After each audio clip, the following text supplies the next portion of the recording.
Grambling just hired Tony Hole as their offensive coordinator, and I think he could have fixed the problem from last year. Also, Southern is currently on fire in men's basketball.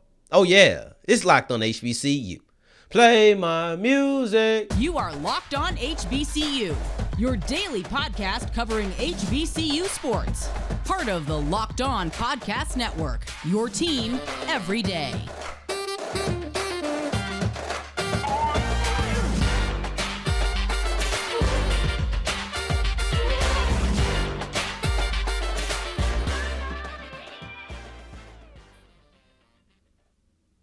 What's going on, family? Welcome back to another episode of the Locked on HBCU podcast, your number one daily one-stop shop for everything HBCU athletics, Monday through Friday, part of the Locked On Podcast Network, your team every day. And I, of course, am Darian Gray, a.k.a. the Mouth of the South, Texas Southern alum and former TSU Herald Sports editor. Thank you for going on the journey with me, making Locked on HBCU your first listen of the day every single day. Now, remember, just because the mic cuts off does not mean that the journey is over. It just means it's time to follow me on Twitter at South Exclusives. Don't forget the S on the end if you're on the audio side of things. And I can't wait to change up this background. I got the proper tools. I just got to actually switch it up and see how I want it to look. But that's coming soon. That's coming soon. I didn't do it at the start of the year, but we're going to do it. I promise you, we're going to change up this background. And we're going to have something different than the Pelicans. And I might try to keep the Pels up there. But y'all can't even see the Pelican. There it goes. My head was in the way. But anyway, speaking and keeping it in Louisiana, Tony Hole is the new Grambling offensive coordinator, and I really think this is a good hire, and I think it could have helped something that was a personal downside of the offense for me. I don't know about everybody else, but for me, I looked at this one aspect as a downside and something they could have done better. I think Tony Hole would have had a pretty good job or done a pretty good job not having that be a deficiency. But here's the thing about Hole. He gets an upgrade to come to Grambling because he was just the University of Louisiana Monroe running backs coach. Now he's going to be the offensive coordinator. So that's a little bit of a jump in status for him to come to Grambling. And his past history would tell you that, he's going to run the ball. And that's exactly what I think they needed. It's only January. And Grambling already has an offensive coordinator that's a lot better than they did last year. Man, there was so much turmoil around this position last year that I'm just relieved that it's already done. Just reflecting, this is year 2 of the Hugh Jackson era, and I'm just reflecting on year 1. They went through 3 offensive coordinators before they found the one. And I don't mean just, this is our guy, or all these people who we think are going to get the job. No, they hired 3 different individuals before the last one actually stuck.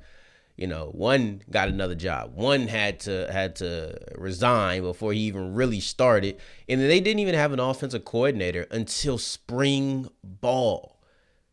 So one thing that this is going to bring is a little bit of stability, because having an offensive coordinator that joins after spring ball has already started, that's not good. Now, I did have a little bit more faith because Hugh Jackson is an offensive mind.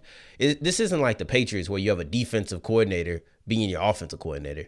No, your head coach is an offensive mind. So the idea that you didn't have an offensive coordinator until later in the process than you would have liked, that wasn't like a big deal to me, because I believe Hugh could pick up the slack. But where Hugh didn't pick up the slack, I wasn't really a fan of the Grambling offense in general, to be honest, but specifically running the ball. I felt like they did it well and they could have done it more. I always looked at Maurice Washington's rushing attempts and I was just like, this is so inconsistent to me. He's shown himself to be a skilled back. Why is it that he's not really getting any kind of attention? And when I say attention, I don't mean like shine from, I mean attention from your actual coaching staff. Attention that is shown by rewards of carries and catches. That's what attention I'm talking about. I just didn't feel like he was getting enough touches. And I was thinking, this is so inconsistent. And he would pop one, and Tony Hole is a running backs coach. He's not going to have that problem. That was my problem. They didn't stick to the run enough. I thought they ran it well and didn't stick to it, especially with the offense struggling on passing. You got to run the ball more. And sometimes you were down, so you didn't really have that opportunity, but there was also times when you still could have ran the ball, And you look at the Southern game, I felt like they could have ran the ball more in that game. Tony Hole should make this not an issue with his background as a running backs coach. He shouldn't have the issue of, all right, our running is working, but we don't want to do it. Now he has to figure out, Because I do think this is going to be his offense. That's going to be one thing that changes, is that I feel like it was Hugh Jackson's offense, and I could be wrong, but just based off the timing of it all, it kind of felt like, all right, this is going to be Hugh. I kind of feel like Tony Hull is going to have the opportunity to really shape that offense in the way that he wants it to be shaped. So that's the one thing I'll be looking at. You got to find a quarterback. If Calvez is your guy, Calvez is your guy, and commit to him. If he's not, you got to find your quarterback. I don't know what the new staff or new man on the staff that's going to be the OC, if they'll have so much, faith. We will see, but I'll tell you this, whatever it is, whoever it is at the quarterback position, you got to focus on what works. And that's what I think he brings. He's been he's been an assistant head coach. He's been a running back coach. He's been a wide receivers coach. He has all the scope of the offense. I don't think he'll be biased. He's been a running backs coach more than anything else. He's helped really good KU running back, Kansas University running backs, and like Puka Williams. You're looking at Khalil Herbert. Like, they've had good running attacks. So if the running is working next year, I don't think that Coach Hull is going to abandon it. And that's what they need. I think right now Grambling needs an offensive mind who is not going to abandon what works, and I think that offensive mind is Tony Hull. And we'll see what it's going to look like come the fall, come the spring. We'll start hearing little reports. Grambling does a decent job, or not Grambling, but the areas around Grambling do a pretty good job reporting on what Grambling is doing. So I can't wait to see how they feel about the new offensive system. It'll be something that's definitely needed to watch, and I hope that you're watching. And even if you're not, I'll be telling you about it on Locked On HBCU. But before we continue, we're going to be talking about Southern basketball, because Southern has been absolutely on fire. Before we get into that, today's episode is brought to you by Bet Online. Yes, Bet Online is the number one place for all of your sports wagering. It does not matter what sport that you're referencing. It doesn't matter if it's football. The playoffs are here. So who you putting your money now? We got the first round matchups. Is there anybody you think is going to upset another team? I'll tell you two teams that if there had to be an upset, I'd say it'd be the Giants and the Ravens. We'll see what it's going to be. If you take my word for it and it makes you a little bit of money, cut the check at South Exclusives. We can work something out. But yes, you can talk about basketball. You can talk about baseball, hockey, combat sports. UFC 283 is coming up next week. There's so many things you can put your money down. Just make sure you're putting your money down at the only spot that it makes sense to do it. And that is Bet Online, the fastest, the most versatile, the easiest, all of the above. But just honestly, Bet Online, where the game starts. Let's continue rolling on today's episode of Locked On HBCU. I appreciate you for making us your first listen of the day. Every day for your second listen, check out Locked On College Basketball for everything around the sport in one place. All the schools, all the levels, one place, wherever you get your podcast. Just another big time addition to the Locked On Podcast Network. So Southern right now is completely on fire. They are blazing, and they are in the midst of a 4-game win streak.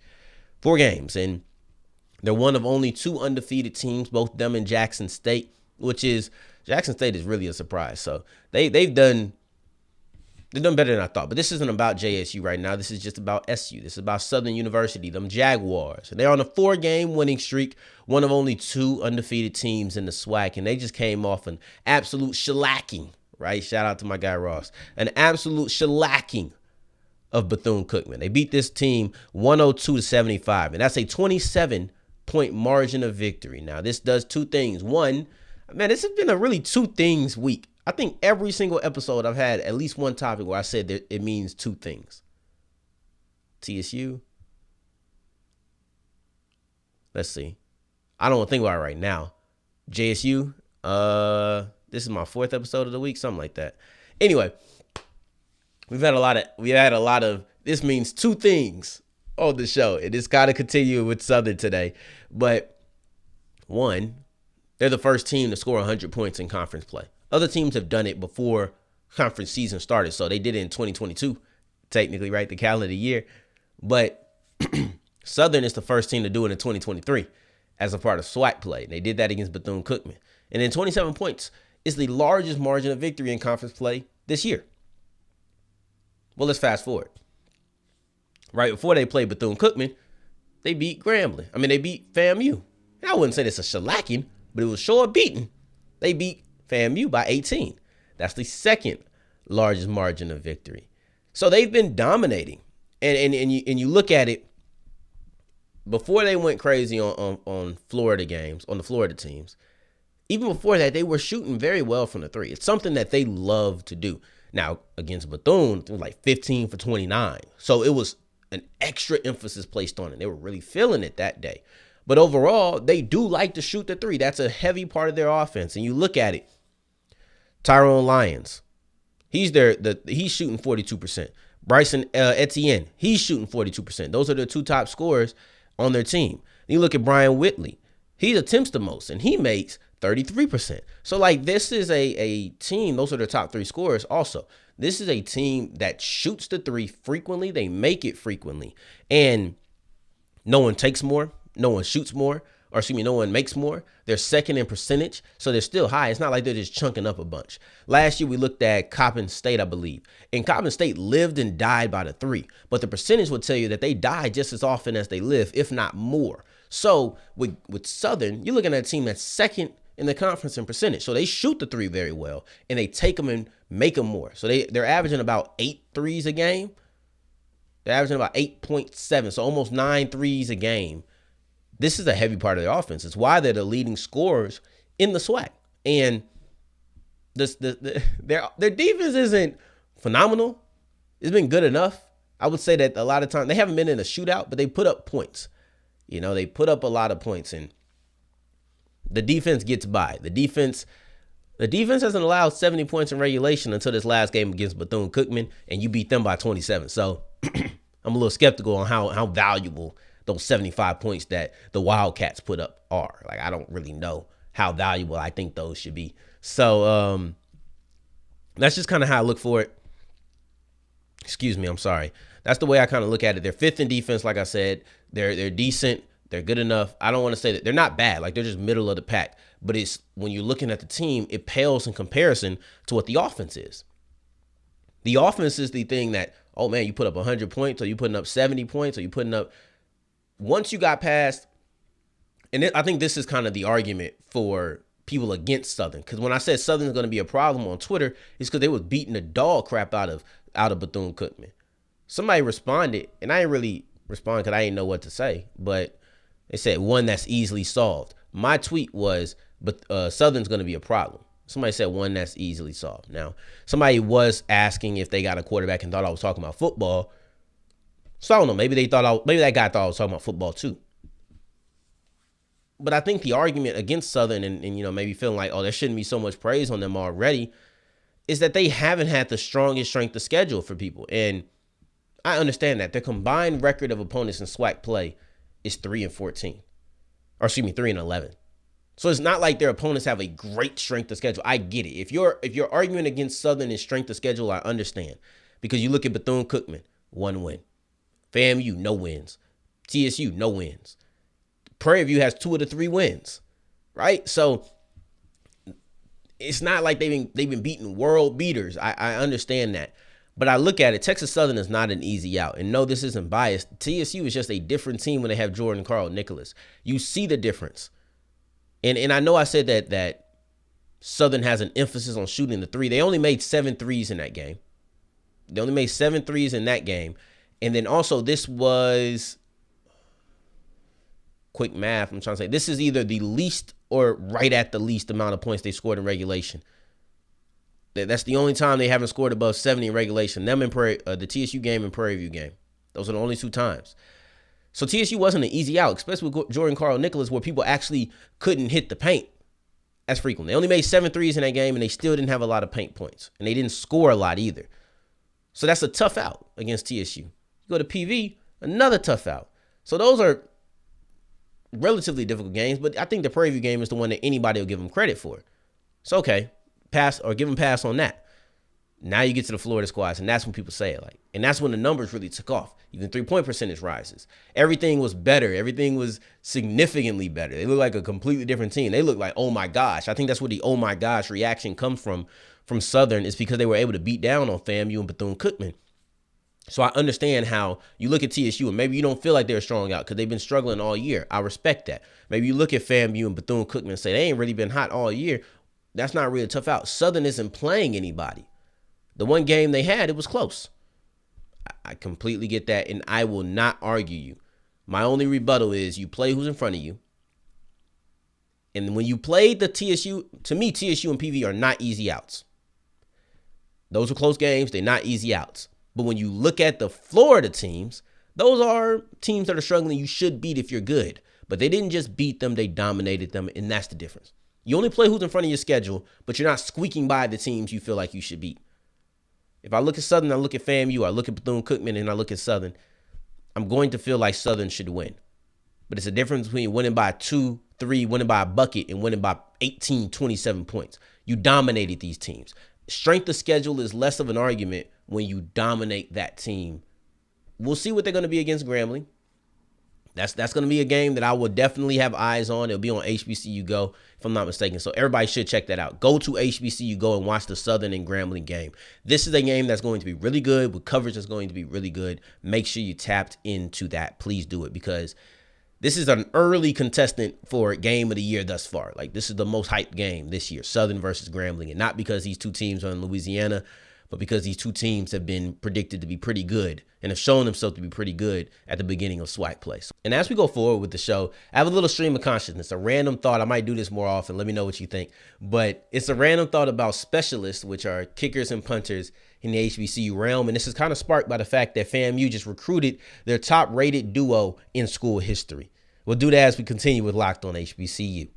And as we're wrapping up today's episode of Locked on HBCU, FAMU just recruited their highest rated duo as far as specialist goes in school history. That's kickers and punters. And they just got rid of a really good punter, or excuse me, not get rid of, but they just lost a really good punter in Chris Fadua. He had a great career. And now that his time is up, FAMU went right back to that investment well, as they should. They know special teams are important. This is the same coach, Willie Simmons, who said that picking up a special teams coach was the best signing of 2021. That's the head coach that you have. So, yes, he values special teams. Some people don't.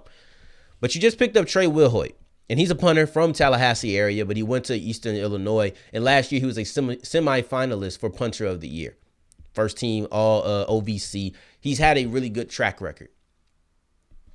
Now you look at Michael Smith as far as the top kicker coming out of Tallahassee this year. He'll be competing with another guy from Tallahassee a couple of years ago who was a top kicker coming out the city then. So there's obviously a premium not only in the city of Tallahassee, because all three of these guys that I mentioned are actually from the city of Tallahassee, but then also that school in Tallahassee, FAMU. That's also somebody who is clearly valuing. And I don't think this is something you frequently see. So I don't think a lot of HBCUs have great special teams, right? It's not something I pay attention to all the time, but I don't often see great kicking. Pay less attention to the punting, but I don't often see great kicking. I don't see a lot of investment in getting kickers that can kick 45+ yard field goals. I don't see that often. You let me know if you see different, but that's just not something I frequently see. And it is what it is. But I also got to thinking, we talk about HBCU representation in the NFL. We talk about just the idea of HBCUs playing and HBCU players making it to the league and the scouting or lack thereof of the scouting of HBCU athletes and the discrimination as far as, just playing level. Oh, your competition level wasn't high. I feel like punters and kickers should be exempt from that discrimination. That's just a little thought of mine. I think that punters and kickers should be relatively exempt from having to deal with that because they're like an individual sport as far as scouting goes. We always hear these jokes about kickers and punters being in their own lane. They don't practice with everybody else. They're like individuals. But when we're talking about scouting, it's darn near an individual game because it's the one thing on the football field, the only thing that is not dependent on anyone else when scouting. A 50-yard field goal is a 50-yard field goal if you're going against Alabama or if you're going against AC/DC College. It doesn't matter. It doesn't matter who your opponent is. If you knock in a 57-yard field goal, you knock in a 57-yard field goal. If you have a coffin corner punt, you had a coffin corner punt. Because you didn't need somebody to get routed. You didn't need it to be wide open. You needed to catch the ball as long as the long snapper could get you the ball. If you're kicking, as long as your holder can hold it. If you're punting, as long as you just get the ball. And you can boot that thing, you're going to be okay. It's almost like individual. It reminds me of track and field. It's like the track and field version of football, where your time is your time, no matter where you are. The only thing that is a knock is, do you believe in HBCUs to be able to develop you at those positions? That's the conversation. Do you trust as a punter that I can go to an HBCU and be developed? Or as a kicker, I'm going to go to an HBCU and be developed? The same thing with track and field. Okay, your time is your time. Your distance is your distance. You can't take that away. That's why the Ross father-son duo worked at North Carolina A&T, because if you can stack up a track and field team. You just have to get people to buy in and want to come and believe that they can be developed there. But the idea that if somebody runs I don't want to say a bad time, but if somebody runs a blazing 100 at Delaware State, they're going to be found. They're going to be found, period. That's my point. I think that punters, kickers, track and field, any individual sport, golf, like it doesn't matter what it is, these sports should be able to be found easier. And it's about finding talent that wants to come to an HBCU and then developing them. So that's just my little stream of consciousness. And that's something that just sparked in my head. The idea that they had a really good kicker punter duo, the first thing that came to my head was like, man, we ain't got no punters, no kickers from HBCUs in the NFL. Why is that the case? It's not, I mean, kickers play forever, but like, why is that the case? And I thought, I don't see great special teams. Then I thought, do we really invest in that? So who's a kicker or a punter or somebody that you felt like, man, no, that was the truth, and I would have liked to see him be farther? I can't sit here and say I pay a lot of attention to it, but I can also say that I've never been like, woo, how do you make that one? I never had that reaction, or at least I haven't had that reaction recently when watching HBCU football, and that's something I would like to see. And be like, ooh, I don't know if he can make this one. Every single time I see an HBCU kicker go out, as far as range goes, I typically say, I think he can make that. I don't know if that really makes sense. The idea that I don't know if he can make it as far as range goes is not about doubting the kicker. It's just about it being such a distance. Like, okay, this is one you might want to sit up for. A 55-yard field goal is not, nowadays, is not the greatest, But at the same time, you're like, I don't know if you can make that. If you miss a 55-yarder, it's understandable. 35-yarder, got to get that done. So let me know. That's my stream of consciousness. It's something I'll do. And when I say stream of consciousness, I mean I'm just rambling off at the head and just telling you what I think, just things that have came to my mind. So you let me know what you think in the comments below, or at Twitter on Twitter at South Exclusives, not at Twitter on South Exclusives. But y'all know the drill, at South Exclusives. I appreciate y'all for making us your first listen of the day every day. For your second listen, wherever you get your podcast, you can find Locked On College Basketball to break down everything you need about the sport in 30 minutes or less in one spot. So check that out. In the meantime, in between time, if you're looking for me, you can find me on Twitter at South Exclusives. Until the next time that we hear each other, family, take care, stay blessed. Peace.